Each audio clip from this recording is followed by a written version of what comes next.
Ko ia tētahi o ngā kai tito waiata rongonui o tēnei whenua. Kua whakahohia ake te waiata atuini ngā wai ko e kiwi e te ingoa. He waiata i titoa e ia mo te 28.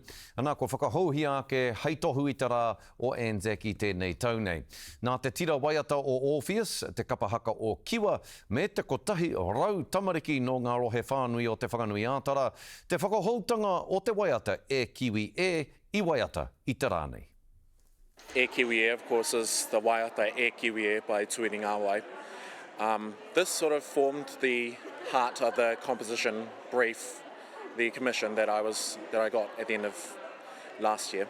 For me, it was important that whatever was sung, was spoken in this piece, was said in areo, in a language that